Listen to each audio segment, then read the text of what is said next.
Music news, celebrity interviews, and the latest gossip. We've got you covered on Feedback.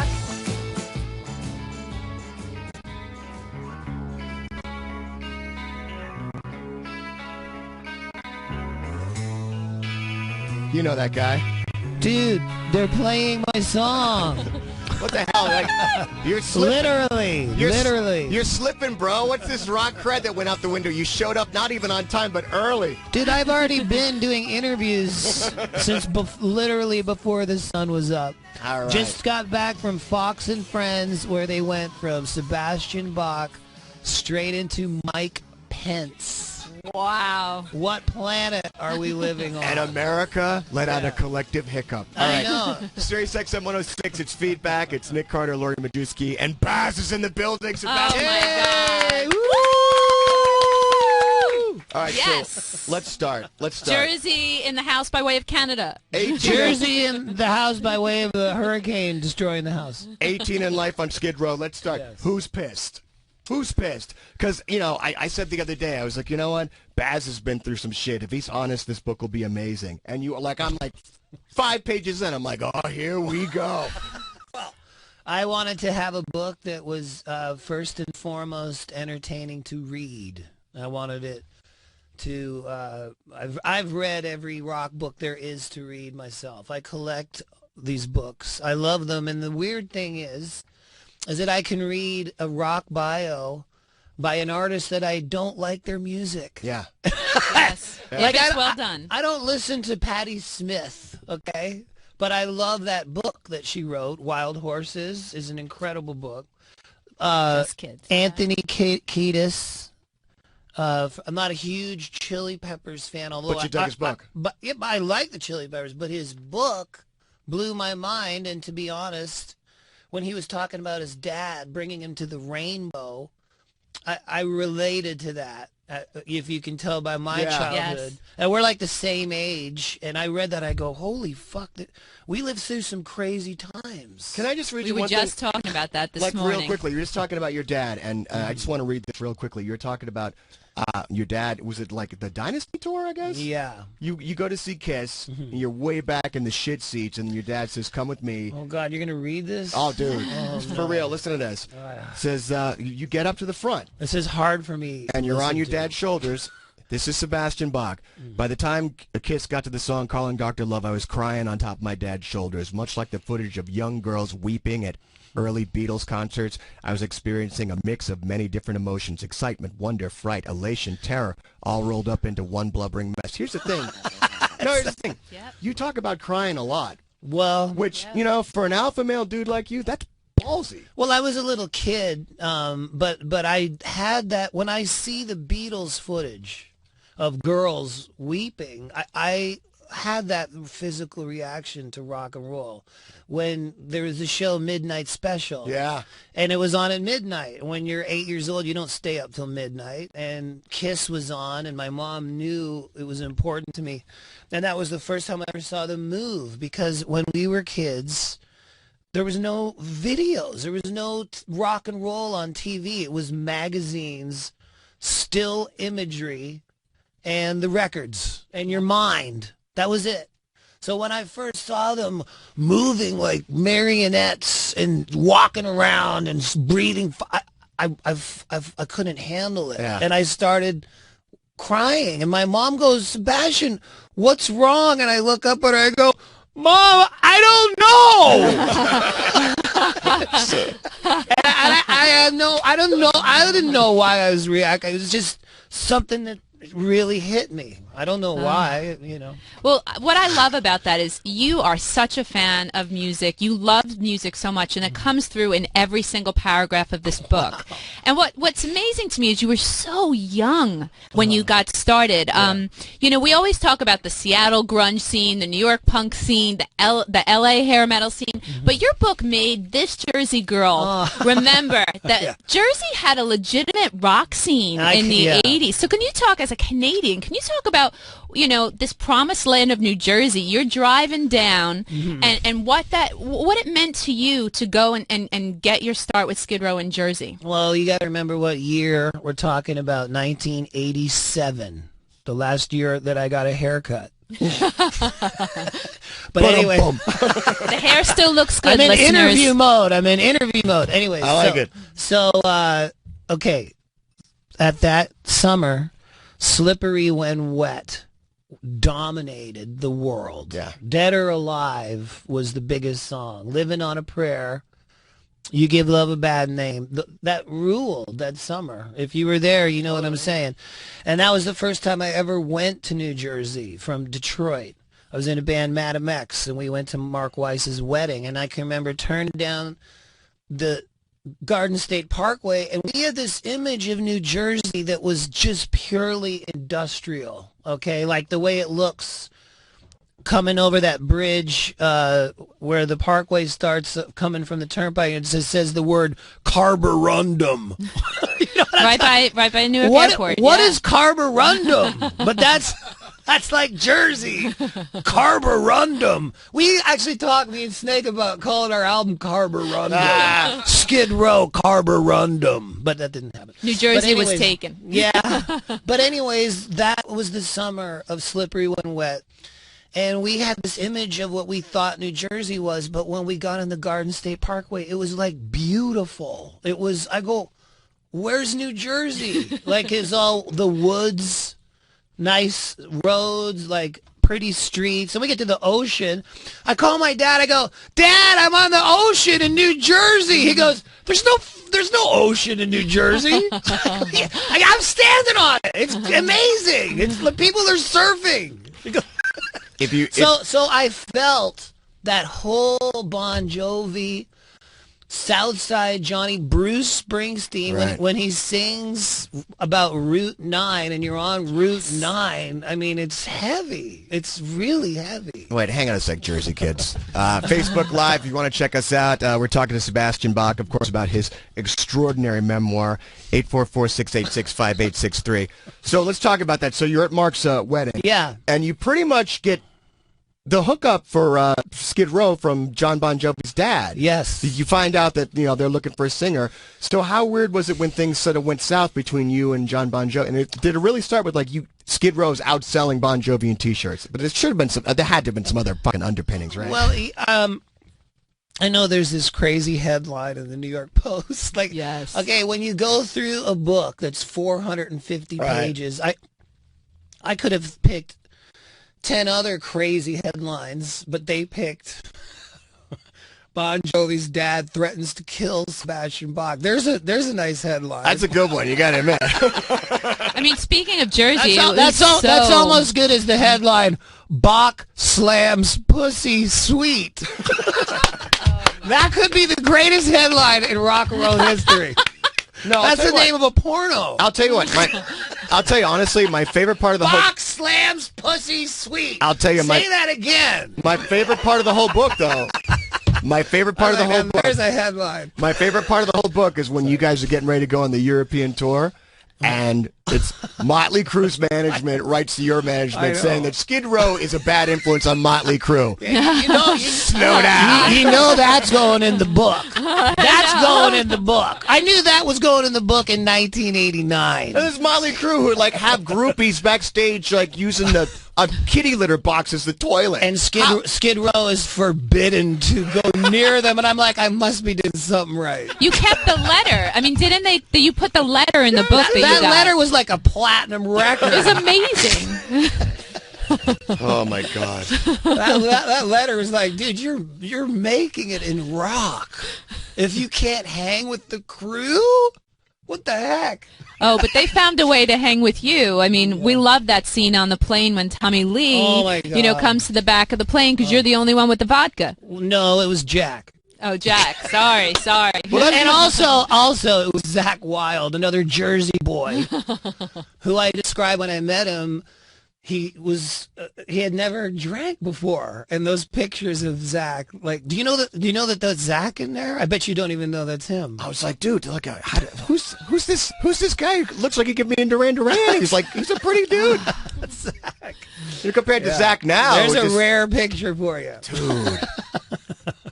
because I remember that Moscow Music Peace Festival so clearly, and it's like, we're going to go over there, and it's anti-drugs and and everybody's fucked up on the plane. Hilarious. Yeah. Well, you know, it was weird when I think back to the Skid Row days.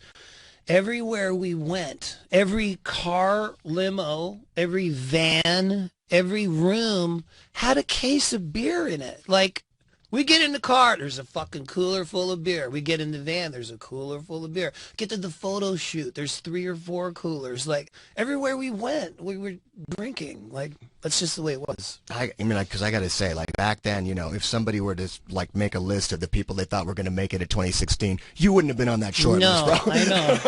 I know. Here I am, though, to the chagrin of many.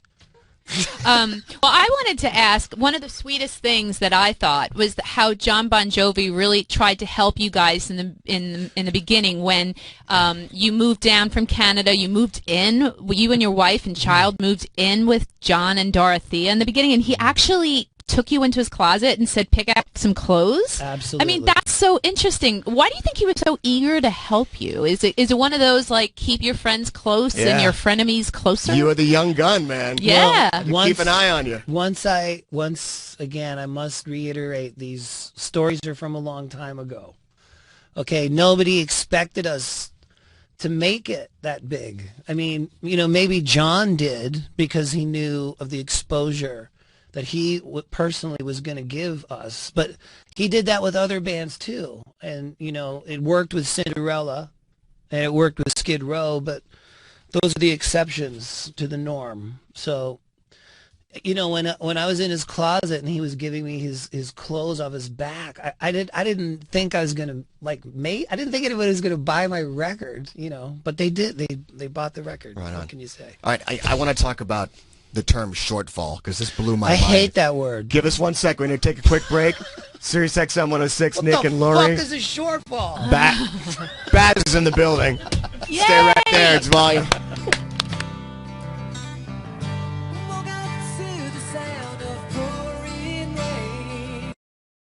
Okay, well, that's the internet, right? Yeah.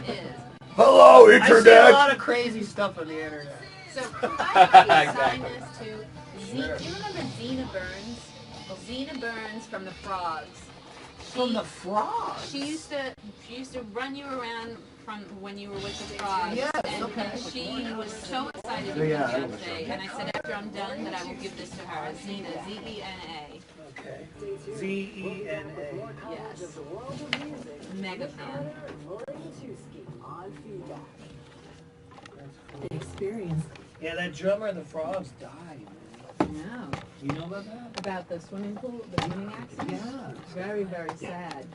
It was almost like he did it himself or something, right? Well, he never came up. He dove into the water, and he never came up. They said it's either a stroke or a heart attack. But you know what he did the day before? They put out a Frogs record. And they asked Zena to work it, so she thought it was a actual, like, a hoax. Like, she thought it was... That's right. But he tweeted every rock star, me included, saying, hey, Sebastian Bach, we have a new record coming out tomorrow. The Frogs, blah, blah, blah. Hey, Eddie Vedder, this is not about, we have a new record. Like, his whole Twitter, the day he died, he spent tweeting every single rocker on Twitter telling him he had a new record, and then... That's nuts. He tweeted me. That's nuts. And I can't. Yep. That's nuts. Where are we at time there, Maddie? We come back in 90 seconds. We'll have about 10 minutes. Okay, cool. That's the one that pissed me Yeah, off. sorry that's the one I had. But, No, that's all I right. got an early version back in It September. doesn't have a poster or nothing. How much of it is the same? How much time we got? Yeah. This, yeah. Come back in a You didn't know minute. that? We'll have about 10 minutes left in the Now segment. gel. Gonna have to get another copy. Check this out. After I write my essay here. All good. Nick, check this out. Check this out. Jersey girl. Oh man, that is classic. Every copy. The inner thing? Classic. Check this out. They asked me. That was the Rolling Stone cover, right? That's no, genius. that's another shot from that An section. alternate? Right. Yeah. Oh, Cool. That we had to pay I big love that you bucks did for. that. Oh, So we said, F it, let's make a poster. You gotta pay for it, might as well use it. thanks, brother. There Wow. 30 seconds. All right. Is the middle section in there, babe? I'm seeing how much I like it. I love that there's photos all throughout. So much fun. Some of these fucking photos too, like, Jesus. I always say, man, the 80s were fucking weird. Huh? I always say, man, the 80s were fucking weird. Some of these They were the photos are best. gold, bro. Gold. Calvin back. Stand by.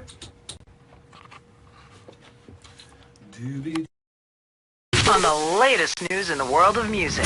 This is Feedback with the experts in all things music, Nick Carter and Lori Majewski.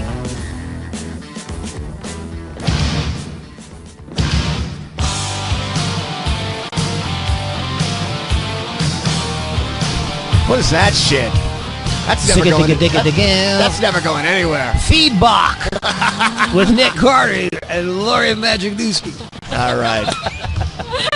That is Sebastian I'll Bach, take it. All who's right. just rechristened our show. Sebastian Bach, rock star, actor, scribe. Yeah, author, dude. I mean, you This is the #1 selling book on Amazon rock and roll category. Excuse me a second. Yeah. It's all right. Sell out!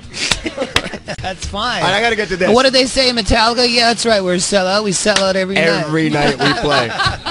Speaking of that, this is interesting because I think people assume if you're selling records and you're on a hot tour, you're rolling in the dough. So at the end of chapter 11, I was like, get the fuck out of here.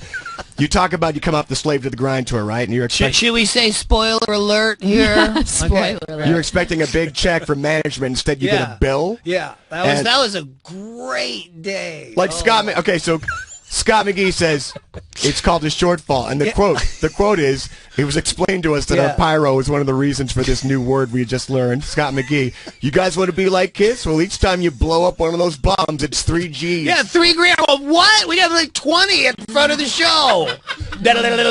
Boom, 16 grand. Like every night, like monkey business, 45 grand. We're like, how do you sell out a show and you got to pay the manager? Yeah, like people don't think about Somebody that. It's like somebody's explain gonna that pay to for me. that. Explain that to me. It's called a shortfall. As he's like shooting Nerf baskets. It's called a shortfall, dude. I'm like, oh my Lord. Wow. Long time ago. This was a long time ago. All right. Oh, It was a different time. You know, I was amazed to learn that the first Skid Row album is currently in the top 10 selling albums in Atlantic Records history, up there with Led Zeppelin 4, Foreigners 4, AC/DC's Back in Black. Talk to me about this, Sebastian. Did you have any idea back in the day that your music was going to have this kind of lasting power? No, because Nick and you guys both can attest to this. There were just so many bands, right? There was millions of bands. The music industry was paved with gold in the late 80s. Yeah. Millions and millions of dollars. They basically said, like, if you were on the Sunset Strip, you had cowboy boots, you were going to get signed. Right. And if you wanted to hear the song, you had to go to the store and buy the song.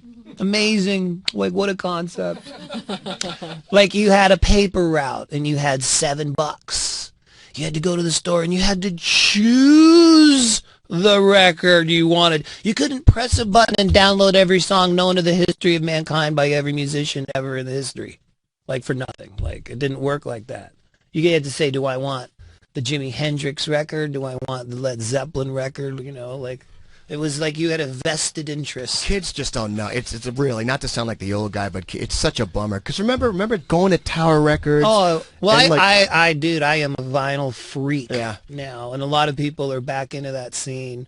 And it's just cathartic, spending an hour or two in a record store choosing a record or 100 like I do. And then going home, having a glass of wine and putting on Steely Dan on a hi-fi system and listening to great music. I'll never get tired of that. Hey, can we jump around for a second? I want to talk to you about Lemmy. Yeah. Lemmy's another one we lost fairly recently. And you guys were tied. Yeah, Suzanne, my wife, is here on the radio. Hi, Suzanne. She looks great, but this is radio. I was going to say, well done, Baz. Well done. For the win! Da, da, da, da. Anyways, but Lemmy, we were honored to go to his very last birthday, which was a week before he passed away, and I got to sing for him at his birthday, and we picked songs that he likes because he loved Thin Lizzy.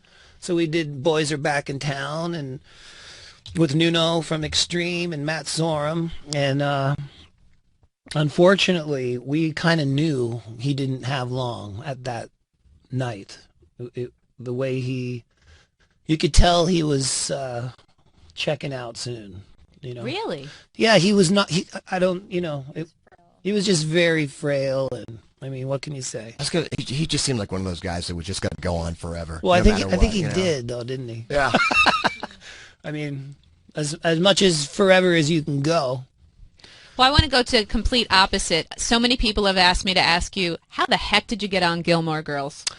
We need to know. Well, that was through Broadway. Both of us saw you on Jekyll and Hyde, by the way. Right on. Amazing. That was sick. Amazing. That was Amazing. That was my favorite 5 times, right? That was I have footage of that's incredible, but guess what? David Hasselhoff owns the footage. Because he bought the rights to Jekyll and Hyde, so I have to ask him to use my footage. But I did, and he said sure. But I gotta figure it out. So before we get to Gilmore Girls, so for you, because for people who don't know, Broadway is fucking really conservative. Yeah. So the idea that they were going to do this sort of metal style Jekyll and Hyde is awesome to begin with. But how did you get involved there? Because you got to know at that point, you were cool and everything was, the 80s were behind us, but I'm sure there was people who were like, I don't know, Sebastian Bach. Well, I couldn't act. Hello.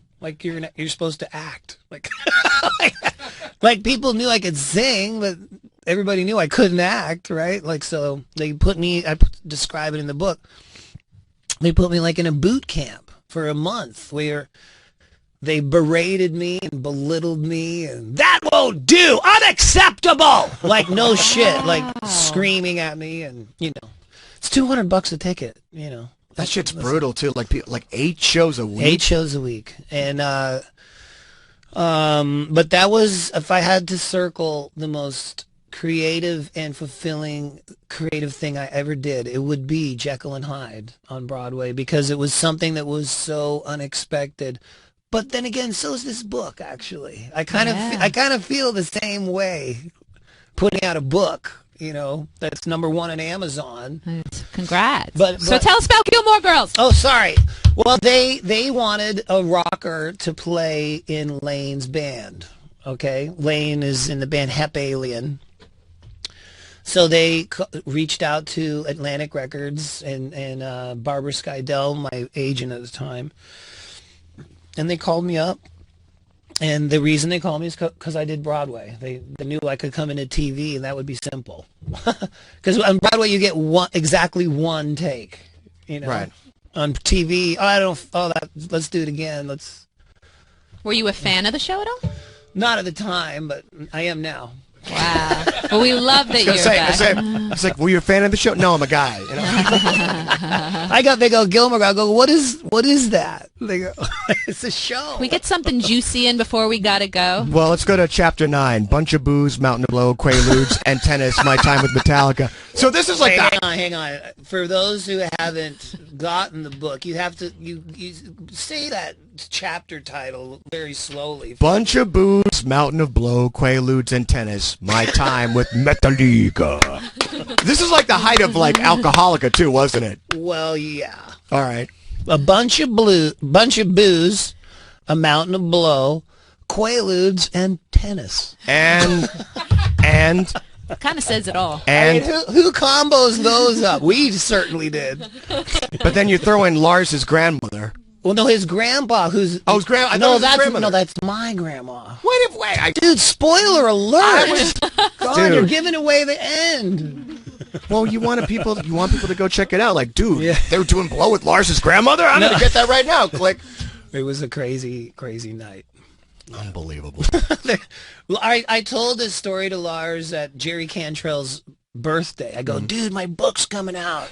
And I told that story where we went to get blow and you almost got your head blown off and your stereo was still. He goes, and I told him, he was laughing, so he goes, Sebastian, please tell me you're doing the audio book yourself. I was going to ask you that. Yes. I go, yes, I am. And that's available now too, right, guys? Where do they get that? Where? Amazon? Amazon. Oh, you can get It's the right audio there. book on Amazon. That would be such a waste if you didn't do it. Well, you are like Christopher Walken, and the only acceptable answers. Sebastian, we have like 1 minute left. Can you please come back? Because we talk about is rock dead all the time, and I say rock stars are dead. When you are the epitome of rock star. You have the best hair in hair metal. That's saying a lot. And this book is That's killer. a nasty word, though, dude. Hair metal. Well, yeah, but No, this he has is the literally hair. the hair that put the hair in hair metal. So, it's like I invented the genre. It was gorgeous hair. All right, Gorgeous Sebastian hair. Bach, 18 in Life on Skid Row. Pick this shit up. Seriously. Gorgeous hair. It is a quick read. Gorgeous hair. Fucking knucklehead. You got to come back, man. You got to come back. I've been coming here for years. All right, guys, we're I'll out. be We'll coming talk to you here again. tomorrow. Thank you. It's Feedback, Nick and Lori. Peace. Feedback. Bye.